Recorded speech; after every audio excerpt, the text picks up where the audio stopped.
Y estamos de vuelta en La vida en Violeta. Estamos hablando con la escritora Isabel Lager. Muy, muy buenas tardes, Isabel. Qué gusto tenerte con nosotras en nuestro programa. Hola Verónica, la verdad, si hay alguien que está encantadísima con esta conexión, soy yo. Me gusta muchísimo que se hayan preocupado por esta mujer de la que vamos a hablar, que del libro que escribí hace más de 20 años. Es una historia que merece ser reflotada, puesta en la vidriera, digamos, en estos tiempos. Y bueno, creo que se aviene bien al estilo de tu programa, a esta vida en violeta que ustedes proponen desde ahí, porque ella realmente fue, y estamos hablando de una mujer llamada Pablo, que así se llamó mi novela, se llama mi novela, inspirada en la historia, la vida, la biografía de Antonieta Pepin Fitzpatrick, un nombre no muy criollo si se quiere, a la que se conoció como Pablo del Cerro por su seudónimo artístico o como Nenette en el ámbito privado, porque se deriva ese Nenette del Antoinette, de su nombre en francés, una mujer que era francesa, pero ahí está, ese es un detalle, francesa pero nacida en territorio americano. Y eso es muy bonito, porque uno, bueno, ¿qué imagina? Uno te dice, es francesa, imaginas que nació allá en el continente europeo. No, ella nació en las islas de Saint-Pierre et Miquelon, unos islotes que tiene Francia todavía hoy. Todos los que nacen allí tienen la nacionalidad francesa, este, frente a la isla de Terranova o a la península de Terranova en el Atlántico Norte. Esta mujer, bueno, ¿cómo llega acá? ¿Cómo llega y se conecta con nuestro folclore, con nuestra música? Es absolutamente sorprendente, pero de eso, si querés, vamos a dejar un ratito, hacemos un pequeño suspenso y te cuento cómo llegué yo a ella, si querés ahora o vos me dirás. Excelente, excelente, porque vos has escrito numerosísimos libros y uno de ellos es el que nos llamó la atención en La vida en Violeta y es justamente sobre la compañera y compositora de numerosas obras con Atahualpa Yupanqui, uno de nuestros grandes íconos del folclore argentino, ¿no? Entonces, sí, por favor, contame cómo llegaste a Ahí está, descubrir a Nenette, esta ahí está, mujer llamada Pablo, ¿no? tal cual. Que debía firmar con un seudónimo masculino como miles de otras mujeres hemos tenido que firmar, o con seudónimos masculinos o directamente No firmar. anonimato, exacto, Claro. porque debido a la discriminación que se nos ha hecho durante siglos de siglos a las mujeres. Entonces, contanos cómo Ese, llegaste a Nenet, por Ahí favor. está, ¿cómo llegué? Llegamos en el año 2005, ya hacía 2 años que estábamos viviendo acá, al Cerro Colorado. Pues entre las otras alternativas que tenía el Cerro Colorado era la Casa Museo de Atahualpa Yupanqui. Fuimos a hacer la recorrida a la Casa Museo. La chica que nos atendió era de Mar del Plata, la guía que había entonces, y bueno, nos empieza a mostrar cada uno de los bienes que tenía Yupanqui, esto trajo de Japón, esto de la China, esto de Arabia, bueno, de distintos lugares. Sabemos todos que Yupanqui fue el gran viajero. Y bueno, me doy vuelta, había un piano y sobre el piano una fotografía de una mujer. Entonces la miro a la chica y le digo, ¿y esta señora quién es? No, ¿y quién es? Y ella me dice, es Pablo del Cerro. Bueno, imagínate vos para mí la sorpresa. Digo, o yo estoy mal de la vista, o yo estoy viendo una mujer ahí. Bueno, me cuenta entonces un poquitito, sintéticamente, quién era, que era una consagrada pianista, compositora, una ejecutante magnífica del piano, y bueno, y la incidencia que había tenido en la vida de Yupanqui a nivel personal, pero a nivel artístico sobre todo. Y en el 98 digo, no, tengo que cumplir con Nenette, tengo que escribir algo sobre ella. Bueno, y empezó mi búsqueda. La búsqueda, por supuesto, en librerías, lo primero que uno busca, la obra de Yupanqui, los libros que había publicado, en las disqueras, la obra musical de Yupanqui, en ese entonces, estoy hablando de 1998, no había prácticamente nada de Yupanqui, porque lo que yo necesitaba era darle carnadura creíble y humana a Nenet, al personaje que yo, o a lo que yo quisiera, todavía no tenía bien definido que iba a ser una especie, porque no es una biografía, es una inspiración en su vida, la novela, ¿no? Está armada como si fuera un rompecabezas de escenas y demás, ¿no? Y bueno, lo tenía que volver a cada rato a la mamá, a la mirada de la mamá. Yo quería saber qué le gustaba, qué comía, cómo se peinaba, cómo se vestía, si cantaba, si tocaba mucho el piano. Bueno, todo lo que uno necesita. Claro. Por suerte, fue él, me tuvo toda la paciencia, no fue la única vez que nos encontramos. Después yo volví a llamarlo varias veces a Buenos Aires por teléfono cuando tenía alguna duda. Y bueno, en general, hasta que llega 1999, yo ya tenía la novela terminada, surge la posibilidad de publicarla. Yo no puse un peso para publicarla porque la primera edición, yo no sé si se alcanza a ver, es que fue esta tapa preciosa que hizo Mónica Precioso. Figueroa, preciosa, se hizo gracias a un sistema de premiación que tiene la provincia de Córdoba, en este caso para editores. Ella había sido adjudicada para, mejor, iba a recibir ese premio y tenía que publicar 2 obras. Cuando leyó la novela, dice, no, esta, y bueno, para mí fue glorioso que eligiera esa entre otras. Presentamos en el Instituto Goethe la obra. Se llenó el salón del Goethe. Fue hermoso, hermoso, hermoso. Así se fueron sucediendo las distintas presentaciones, y en todas las presentaciones, Vero, te digo sinceramente, encontré la misma sorpresa, esa invisibilización de la que hablábamos hace un ratito, que, bueno, que es injustificable, que es lamentable y dolorosa, que todavía se da, pasa y ocurre en muchos casos. Hoy no estamos hablando del Absolutamente. otro, sí. Absolutamente. De hecho, bueno, el hecho de que Nenet haya podido firmar su obra como propia, aunque sea con un seudónimo masculino, es realmente un paso adelante de lo que Sí, se hace hasta ahora inclusive, y es que el coautor se apropie de la claro, obra claro, totalmente, y eso ha claro, pasado claro. con Mucho, Frank mucho. Capra, es decir, bueno, una Es, cantidad enorme de casos que sí, ahora se sí. están desenterrando, ¿no? Entonces, En ese, contanos un poco quién es esta Nenet, este bueno, Pablo del Cerro. ahí Eh, está. ¿Por qué Esta, se llama Pablo del Cerro? ahí está. Bueno, como te decía, nació en la isla de Saint-Pierre, en Miquelon, allá en el Atlántico Norte. A los 10 años, la familia, que el padre era francés, nacido en Francia, se había casado con una canadiense, pero con ascendencia irlandesa, Henriette Fitzpatrick. Bueno, habían hecho fortuna, estaban muy bien económicamente ahí en la isla, pero ella nace en 1908, el 9 de abril de 1908 nace ahí. A los 10 años, cuando tiene 10 años, ahí estábamos, ya casi se estaba terminando la guerra, pero estaba en plena guerra, la primera guerra mundial. El padre decide que ir con la familia porque la mamá de Nenet estaba enferma, bueno, para que la asistieran de otro modo, y se van a Francia. Con tan mala suerte que al poco tiempo fallece la mamá y Nenet tenía una hermana 7 años mayor, Juana o Jan.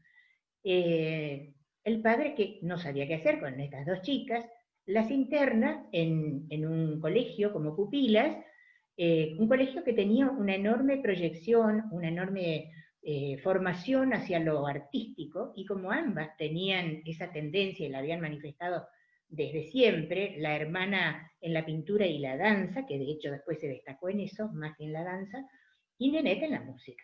Bueno, hace todo el primario, lo que quedaba de primario, y el secundario, ahí en Caen, se llama la ciudad donde ellas estuvieron pupilas, se recibe, termina el secundario con las medallas de honor, porque ya ahí, siendo jovencita, ella componía música clásica, siguiendo los lineamientos y los cánones de la música clásica.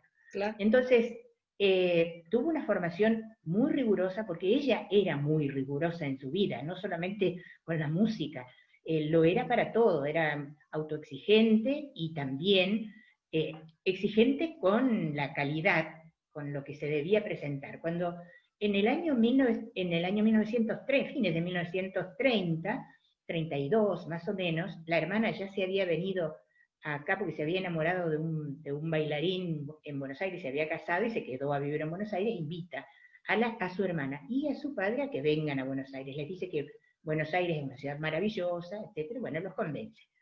Y se vienen, en 1930 y pico, 32, más o menos, se vienen el padre y ella, y se instalan en Banfield, en la provincia de Buenos Aires. Ella no sabía hablar español, bueno, el padre tampoco. Pero bueno, decide, por supuesto, apenas vino, ¿qué quería hacer? Hacer perfeccionamiento musical. Se va al conservatorio, se inscribe, con todas las dificultades que te da el idioma, pero bueno, la música es un idioma universal. Bueno, cuando al poco tiempo ella se emplea también en una joyería en Buenos Aires para tener ingresos y demás, cuando ven la calidad de ejecutante que tenía ella, la invitan a formar parte de la Orquesta Sinfónica Nacional. Con esa orquesta, así que no sería verso lo suyo, ¿no? No, Estaba muy brillantísima, como... brillantísima, tal cual. Bueno, era una muchacha, tenía 20 y pico de años. Entonces, con la orquesta, ella recorre, porque en ese tiempo recorrían mucho los distintos lugares del interior para hacer conciertos, para mostrar la música, porque había muchos lugares que no recibíamos, bueno, como suele pasar ahora todavía, entonces para que se vieran esas obras extraordinarias que eran de música clásica, conocer autores famosos, tradicionales, y ella va, en 1942, estoy resumiendo, ¿no? Cae en Tucumán con la orquesta, hace su concierto, y cuando termina el concierto había visto que frente al teatro donde ellos habían actuado, se presentaba un guitarrista, solito, con la guitarra. Lo ve ahí, ve la foto, va el afiche, supongo, y esa noche va y queda prendada, pero musicalmente enamorada, porque lo que descubre es otro mundo, es otra historia, es otro pensamiento, es de otro universo. Y ella, que era una mujer tremendamente sensible, queda fascinada. Bueno, se presenta, se va, habla con Atahualpa Yupanqui, le expone, le dice que quedó, bueno, todo el magnetismo que le había producido su obra, él también, bueno, se entabla, él estaba casado entonces, ya en un segundo matrimonio, y queda una amistad epistolar que mantienen durante, ella se vuelve a Buenos Aires, él estaba en Tucumán en ese entonces, en Rasco. Durante un tiempo se mandan cartas, y bueno, habrá habido más que conceptos musicales, por supuesto, hasta que en el año 46 deciden irse a vivir juntos, irse a vivir juntos. Estamos hablando en el año 1946, el primer gobierno del general Perón, Atahualpa Yupanqui se había afiliado al Partido Comunista, y bueno, en el peronismo, y sobre todo en ese peronismo de los primeros años, los enemigos públicos eran los rojos. Para colmo, Atahualpa había hecho su inscripción al partido en una cancha de fútbol, en una cancha de fútbol, pero con público. Súper público. No tuvo ya posibilidades de trabajar, no solamente no se difundía, no se le permitía que diera sus conciertos, sino que no se podían utilizar sus obras, o si alguien interpretaba, tenían que decir que era autor anónimo. Entonces la vida se hizo dificultosa esos primeros tiempos, de convivencia. Bueno, re difícil, re que te es difícil.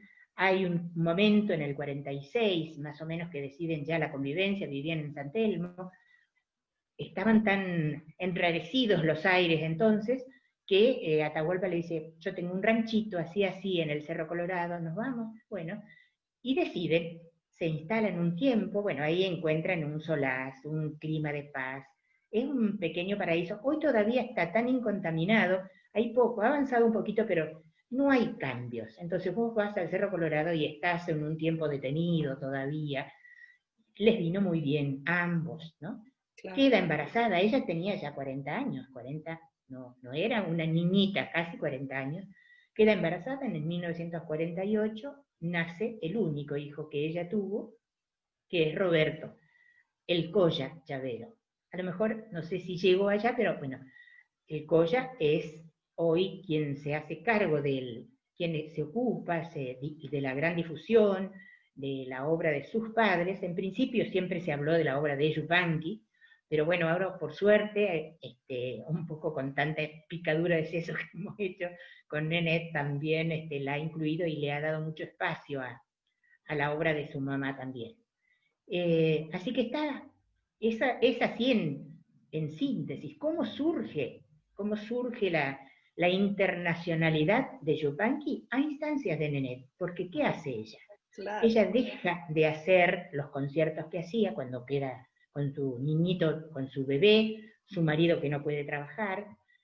El Partido Comunista le ofrece pagarle una gira por Europa para que difunda su arte, y ella, que estaba enferma, porque tenía tuberculosis, que tenía un nene chiquito, que había resignado sus canciones, que se había recluido en el Cerro Colorado, había aprendido a montar a caballo, ella era una mujer de cierta alcurnia. Bueno, ella lo impulsa, es la primer impulsora. A mí, una de las cosas que más y sigue conmoviéndome es esa enorme generosidad que solamente las tienen, no solamente las personas sensibles, sino las personas que tienen grandeza de espíritu. Y ella la tuvo, ¿no? Porque ella impulsó y le dijo, mira, en Europa y en los otros pueblos van a reconocer tu arte, porque ella siempre supo que ese arte era único, era irrepetible. Músicos como ella podía haber, mejores o peores, que supieran música clásica, pero lo que él hacía no. Bueno, y eso él hace, y la verdad es que fue con enorme suceso. Ahí es cuando aparece Edith Piaf en París, cuando se presenta por primera vez en un recital que tenía que hacer Edith Piaf, le ofrece la mitad de su recital para presentar a este hombre, y voilà, Yupanqui, y bueno, los parisinos quedaron enamorados, encantados de ese arte, y así empezó exitosamente un ritual de idas y venidas que tuvo Yupanqui, ganaba muy bien en esos viajes, por suerte, y ella, cuando estaba en el Cerro Colorado o en el departamento que tenían ahí en San Telmo, empezó a componerle las músicas, las melodías, a mucha obra. Yupanqui escribía, porque el poeta es él, siempre que no haya confusión, porque mucha gente cree que es ella la que componía los temas. No, ella es la música, la que compuso las melodías. Y bueno, empieza con... no, pero además, Yupanqui la valoró siempre, su condición de música, su condición de experta, y ella era severa, pero severa, severa. Cuando algo no estaba en armonía, como le parecía que le sonaba extraño, porque ella se ocupó de estudiar el arte argentino, claro, junto cuando era todavía estudiante, esto me olvidé de decir, antes de casarse con Yupanqui, ella empieza a hacer una capacitación paralela a nivel musical con Juan Carlos Vega, el folclorólogo más importante que tuvimos en el país, y junto a Isabel Aretz, que, bueno, quizás no es tan reconocida Isabel Aretz, la investigadora de todos los sonidos, como hizo después Leda Valladares en su tiempo, años después.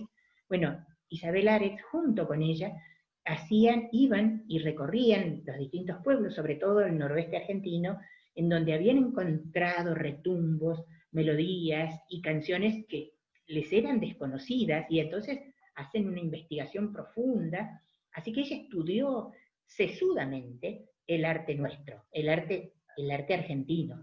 De manera que cuando aconsejaba a Yupanqui, que Yupanqui ya era Yupanqui cuando ella lo conoce, no es que ella lo hace. Bueno, pero mejoró notablemente la producción armónica en sus composiciones, Donata.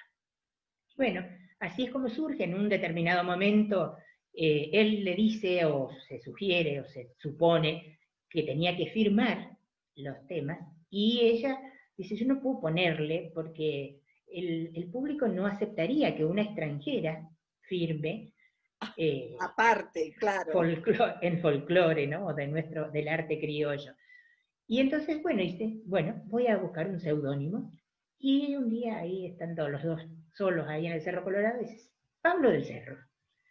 ¿Por qué? Le dice, porque el segundo nombre de Nenet, ella se llamaba Antonieta, Paula, Paul, era Pablo. Si uno lo traduce, lo masculiniza, Claro, claro. y lo traduce al español, es Pablo. Y del Cerro, ¿por qué? Naturalmente, por el Cerro Colorado, que fue su lugar amado, fue su sitio de refugio, su lugar de reclusión, el lugar donde ella se podía curar las heridas también, porque bueno, era difícil, difícil la vida.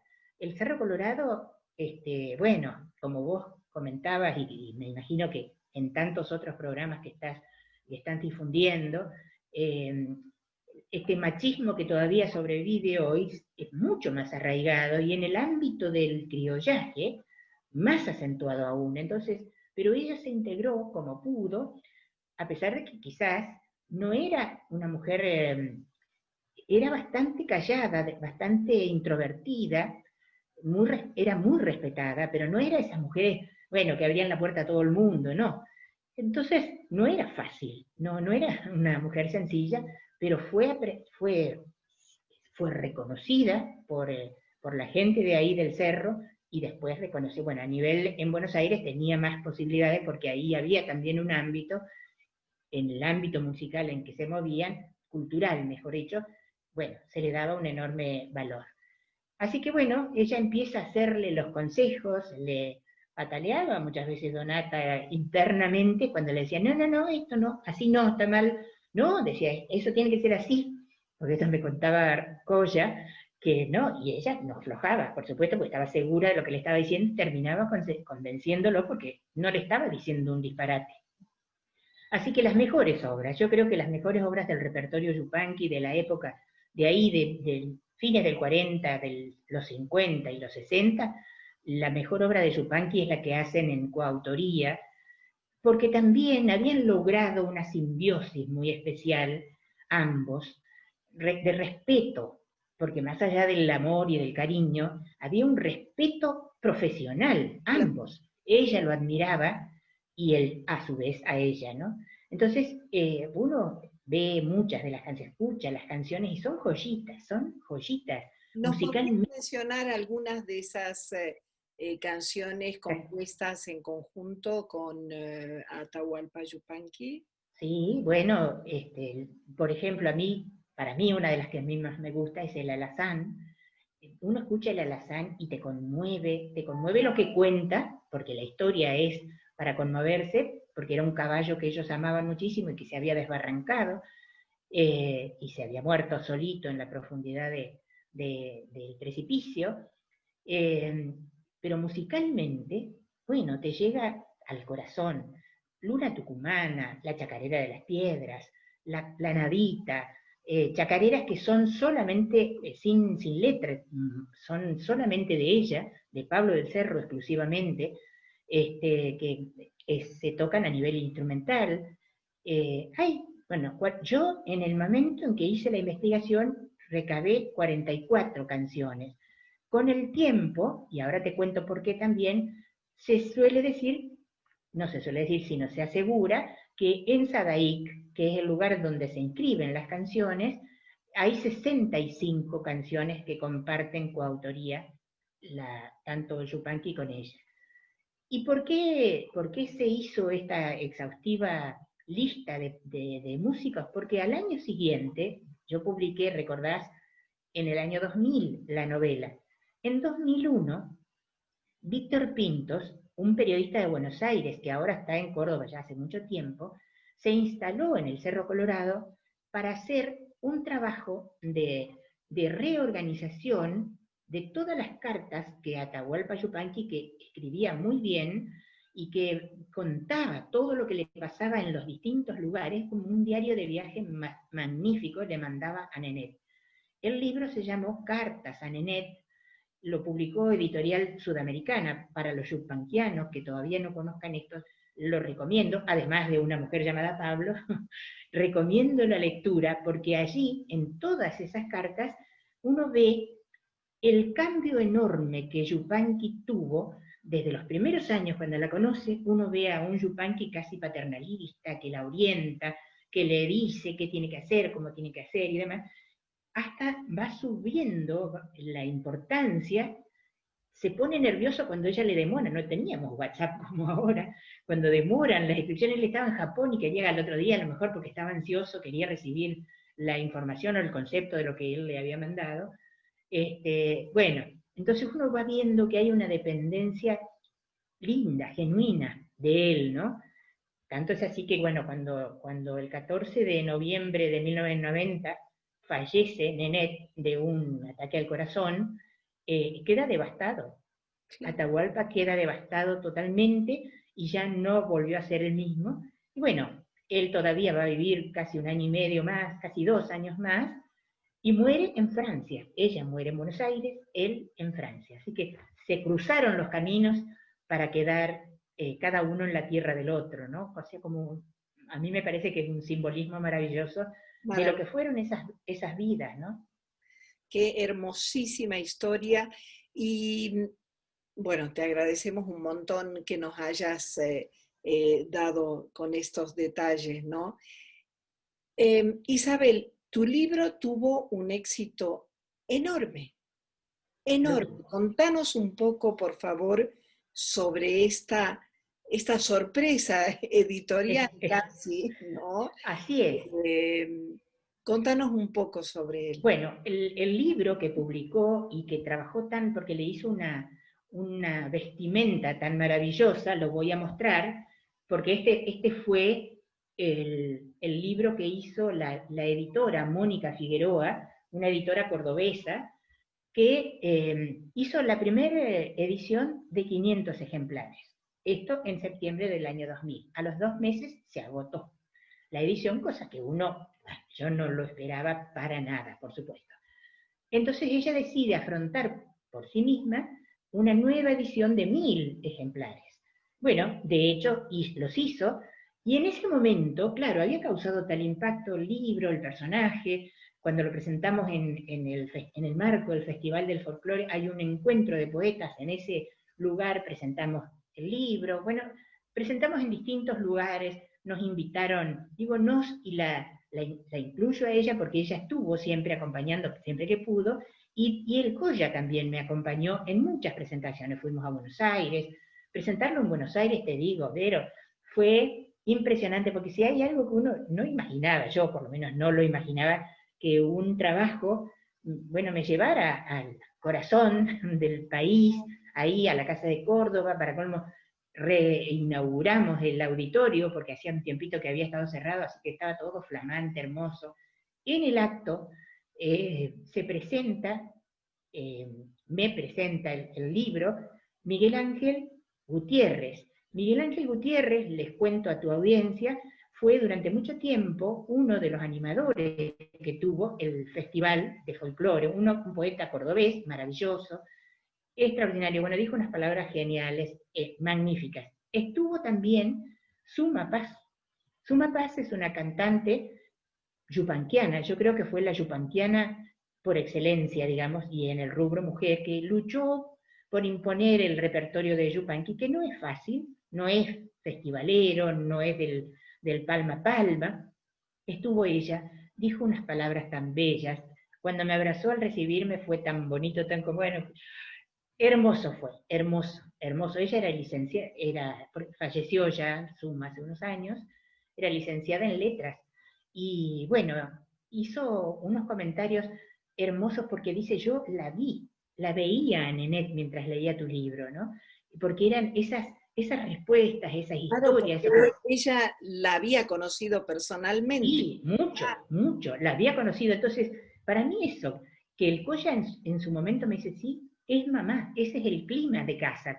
Bueno, me dice, me encantó su libro. Yo estaba hablando de su madre, es muy difícil, Es inme- difícil. claro, sumergirse, entrar en la vida íntima, porque eso es privativo de la familia. Creo que de algún modo él hasta se sintió como con una pesadez, ¿viste? Cuando a veces uno dice, pucha, ¿cómo otros ven lo que yo no vi? ¿No? Y lo hizo público, lo manifestó, el hecho de haberla puesto a su mamá en estas ventanas. Experiencias hermosas he tenido con este libro, hermosas, hermosas.